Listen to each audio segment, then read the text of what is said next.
Hi everyone. So I've talked before about my issues with modern dressage and how hyperflexion is often rewarded in the dressage ring, and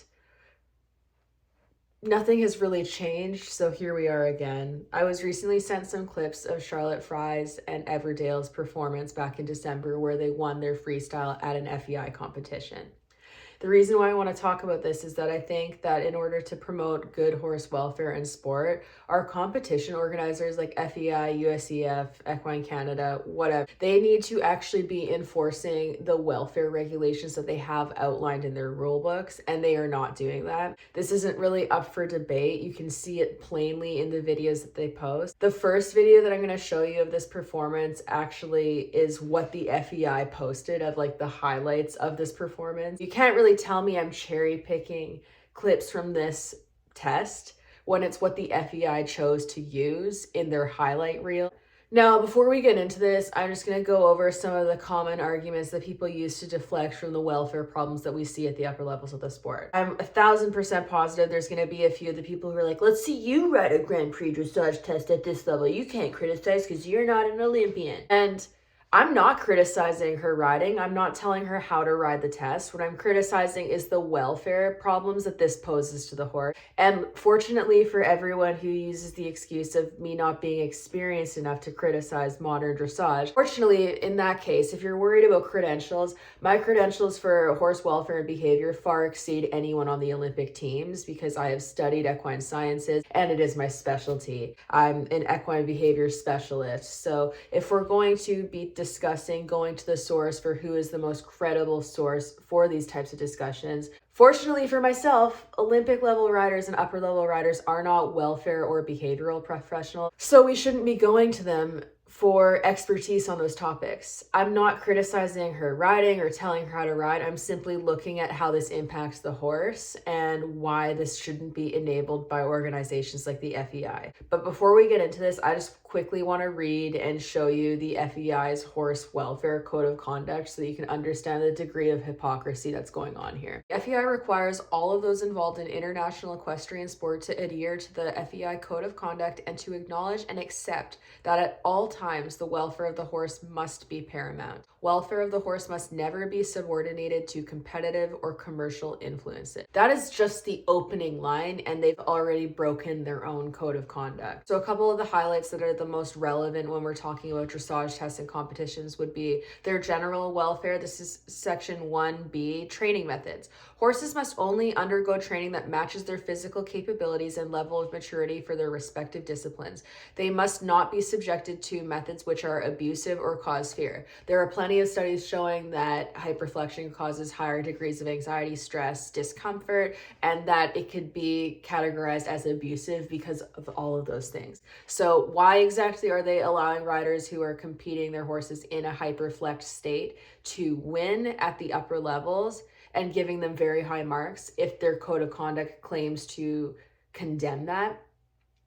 I don't know, FEI, could you contact me and tell me this? Because I brought this up back in September at the Horse Welfare Summit that we had in Paris.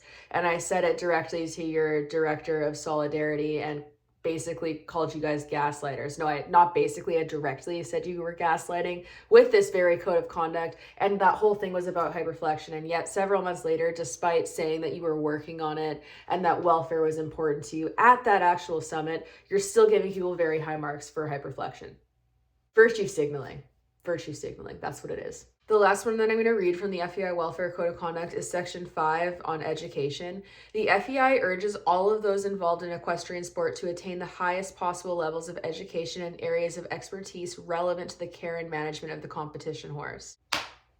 So why are we not promoting the education of horse behavior and welfare and a better understanding of horse stress behavior for both the FEI stewards, the competitors, and everyone at the competition? Why are we normalizing horse stress on an international level if they actually believe the BS that they've put in their code of conduct?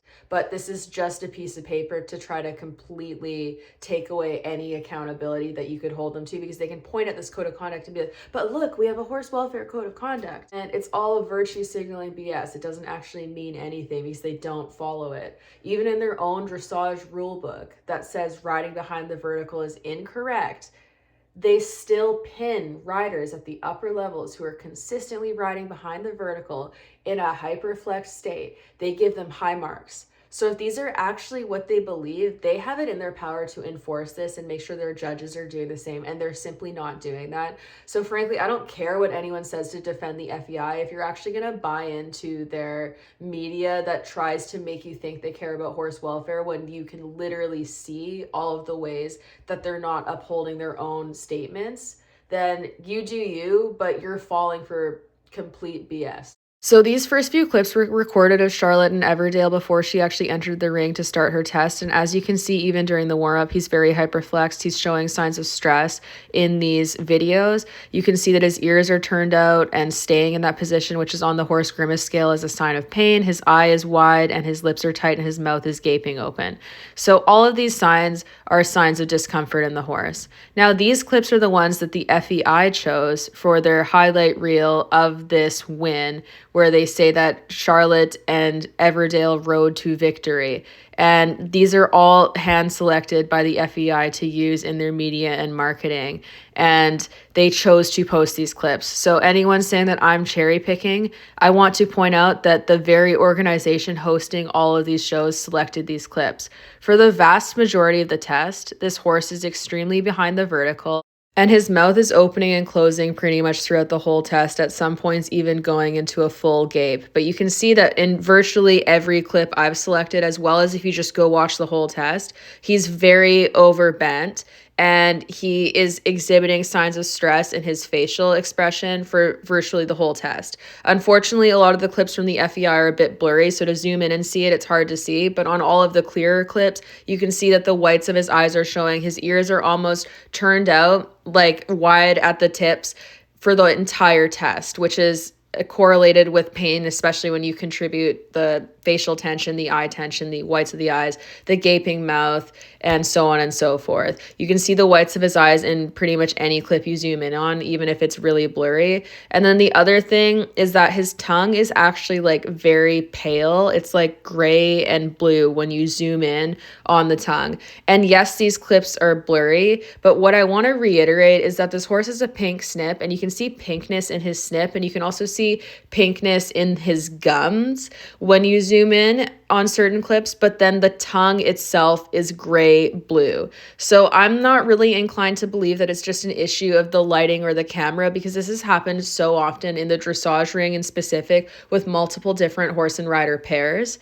And you don't see the same thing happening in the show jumping ring to the same extent or other sports. So it seems to be a very specific dressage problem. And dressage also happens to be the top discipline in terms of where we see hyperflexion represented the most. But look at here with how active he is with his mouth. We also have some tail swishing, and his mouth is opening and closing, and he's chewing and biting at the bit the whole time. Some people might claim that this is because he's thinking, but it is an anxiety response. What I also found particularly interesting is that he continued to do it even during like their free walk when he was on a loose rein. So it can't even just be correlated with the rein tension. I think this horse is very stressed. And then, like I mentioned earlier, you can see the ears turned out to the side there. And even when she's halting him, he's behind the vertical for a lot of it. But look, even during the halt, he's chewing. And then this is the score that she was given, which is a very high score. Let's look at some of the close-ups of this tongue. Dressage Hub on YouTube was the first one to point this out, but look, you can see his tongue hanging out, and it is so pale that I refuse to believe it's just the lighting, because even when you compare it to his snip, the tongue is far, far lighter in color. And yeah, he's just incredibly hyperflexed in a lot of these clips. What I also found interesting is that even during the free walk, he's still behind the vertical. Like, I'm guessing this is the free walk because it's the only thing even slightly resembling a free walk. But even during that, when he's on a longer rein, he's behind the vertical pretty much the entire time. And you can also see him chewing and kind of gnashing at the bit the entire time. And that's literally the only thing in this entire test that even resembles a free walk. So I'm guessing that has to be it. But he's still behind the vertical even in those clips. So what is that about? And then obviously at the trot and canter and all of the other movements, it becomes much more severe. Some people might claim that this is due to him being collected, but hyperflexion is not a part of proper collection. A horse in a hyperflex state actually cannot use their spine and back most effectively. So it's just simply not correct. And even if that were, let's pretend that is a thing. Even if that were the case, if there's welfare deficits associated with riding them in such a head position, we still need to reevaluate it. It doesn't matter if it wins you ribbons. It's not healthy or okay or fair to these horse athletes. Okay, so now for these images, I took some close-ups of this horse, and you can see the stressed eye, the peak over the eye, the white above the eye, and then also the wide eye, the ears turned out to the sides, and a lot of the other stuff that I've talked about in my horse grimace scale videos. If you're interested in learning about how to read the stressed eye of the horse, you can look up some of my previous videos. And then here's some close-ups of the blue tongue and just how much he was gaping his mouth. Like, the tongue just looks very, very pale, and I really refuse to believe that it's just a lighting issue because it's just so apparent. And even despite the lighting, you can see that his snip has more color than his tongue does, which is very odd.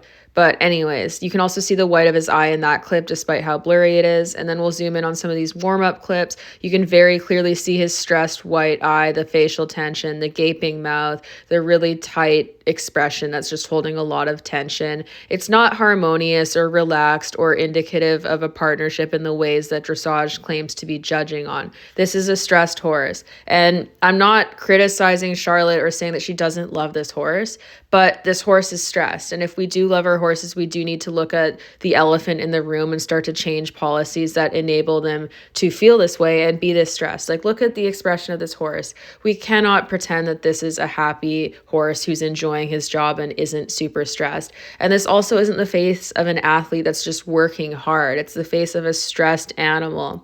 I've seen a lot of people compare horse stressed facial expressions to humans who are weightlifting and engaging in high levels of sport. And that's really not a fair thing to do because humans at the end of the day have the autonomy to choose to do that. And there's currently no evidence that suggests that horses have a focused face that closely resembles a high level of stress.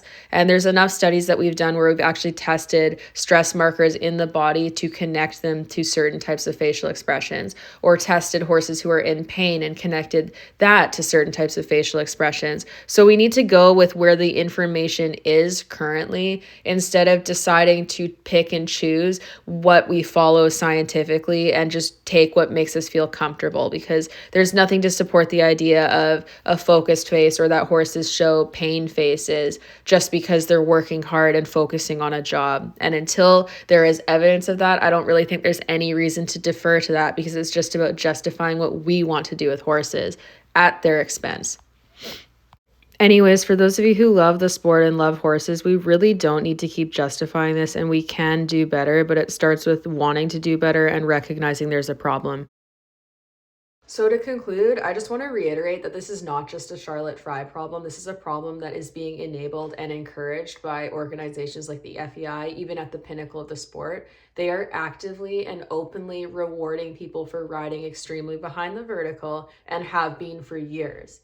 And there is enough evidence at this point that shows hyperflexion is detrimental to horse welfare. So there's no reason for them to continue doing this. And I don't understand why we're not moving towards judging practices that reward good riding, harmonious riding, happy, relaxed horses, instead of rewarding practices that deliberately cause horses stress. So this is a problem that is a dressage problem of modern dressage.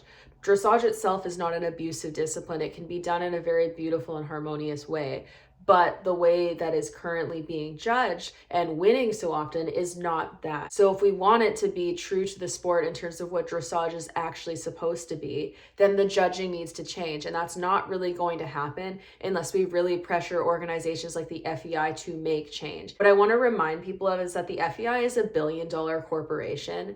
They ultimately are in it for the money over the horses, because if they were in it for the horses, they would have looked at where the information and the studies are leading and made changes. And they wouldn't just be sending people from the FEI to virtue signal to welfare advocates at welfare summits and pretend they're doing things and then continue to reward performances like that. And as someone who has sat in a room with these people, I just want to reiterate that they don't care. One of the FEI directors of Solidarity literally walked out during my speech when I brought up the fact that they don't follow their own welfare code of conduct. So they need to be pressured. Money talks. If they start losing money and support, they're going to change things a lot quicker. So basically just keep at them and demand change and draw awareness to this, because it's not about vilifying all of these riders, because they're probably doing what they think is right and what they've been taught to do. It's a very entrenched issue, but that doesn't mean it isn't their job still to educate themselves and modernize their practices so that they're not accidentally causing their horses harm. That is still their responsibility, especially as a professional. And the worst thing is that if we have these things being rewarded at the pinnacle of the sport, it shows everyone at the lower levels that this is the ideal and that it's okay. So it's a problem that extends far past elite horse sports. So it's really needing to be fixed and addressed. I truly do believe that most of these riders actually do love their horses, but I think that love is exceptionally misguided and that they really need to learn more about horse behavior and horse stress behavior in particular, and educate themselves better on horse welfare so that this degree of misconduct cannot occur without their awareness. Anyways, thank you everyone for watching. If you're interested in looking at any of the videos that I've done on the studies on hyperflexion or the equine pain and stress signals, particularly in the eye, I will link them down below in the description. Also, if you want cool sweaters like this is from my limited edition merch line. It says, "Do you even click, bro?" I thought it was funny. If no one else buys it, doesn't matter. It's limited edition. I still get to wear it and have a good time. So you can check that out down at the link below in my bio as well. These are only available until February 15th. So thank you for listening. Keep speaking up, keep advocating. Don't let these issues go silent, because speaking and making people aware is how we will bring change. It's not a useless cause to speak out.